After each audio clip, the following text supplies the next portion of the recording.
Élément de correction de la planche numéro 1 sur la bielle manivelle, où on parlera essentiellement de la question 3 et question 5. Sur la question numéro 3, on me demande d'exprimer de façon la plus simplement possible la position de B. Donc le centre du référentiel, c'est le point O.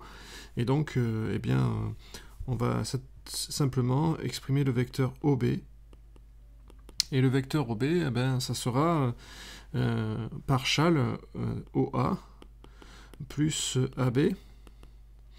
Donc on va passer par le centre de la liaison ici et puis ici.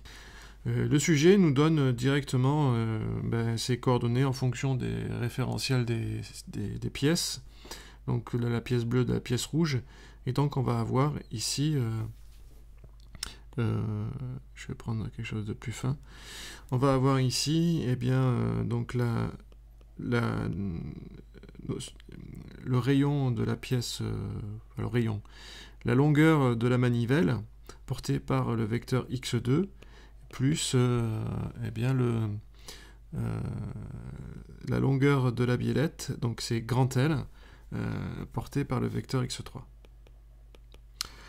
Dans la question numéro 4, on demande d'exprimer la position dans le référentiel 1. Donc on va projeter x2 et x3. Là, on peut faire des représentations planes, donc je vais le faire à côté du dessin.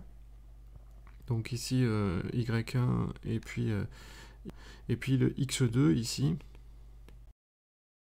Il est ici. Et l'angle qui va repérer la rotation. Donc x2 va s'écrire. Donc du cos alpha x1 plus sin alpha y1.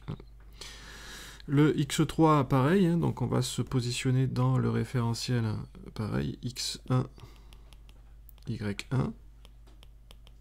Et puis on note ici x3 et y3. Alors à noter ici que l'angle il n'est pas dans le sens direct, donc il va falloir le prendre en compte. L'angle bêta. Donc x3 s'écrira de cette façon-là. Donc cosinus bêta moins sinus bêta y1. Donc on va avoir ici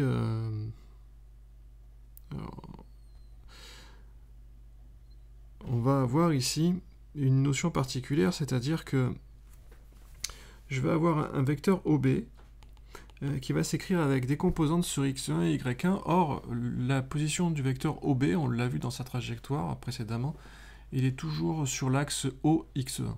Conclusion, je vais avoir quelque chose sur donc du R cosinus alpha plus... Non, pas plus, hein, c'est moins. Hop, je suis allé un peu vite. Non, c'est pas moins, c'est plus L cosinus bêta porté par x1. Donc ça, c'est la donnée sur x1. Et puis, chose un peu plus troublante, plus grand R sinus alpha moins grand L sinus hop,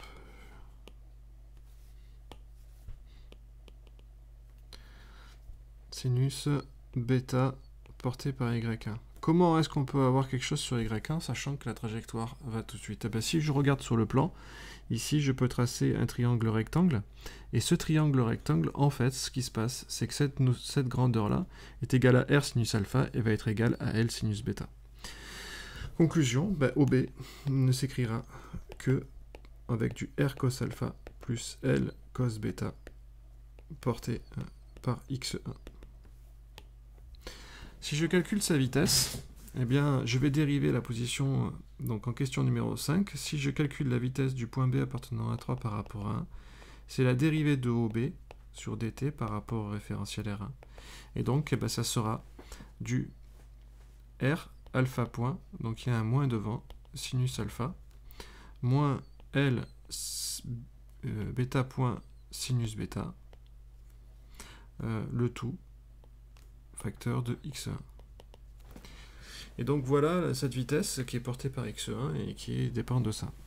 Si je dois maintenant calculer l'accélération, l'accélération, c'est pas demandé, mais c'est un complément. Donc l'accélération gamma de b qui appartient à 3 par rapport à 1, c'est la dérivée de la vitesse. qui appartient à 1 par rapport à 3, et donc je vais dériver ça. Donc quand je vais dériver deux fonctions du temps. Donc u fois v, multiplié, le tout prime, c'est du u' v plus uv'. Conclusion, je vais tomber sur, à chaque fois que je vais avoir un résultat multiplié par du alpha point ou du sinus alpha, ben, je vais avoir 2 dérivés à faire. Donc tout ça porté par x1, donc parenthèse, donc ça me fait r alpha point point, sinus alpha, moins r alpha point cos alpha. Alors le alpha point, hein, ça me donnera du alpha point au carré.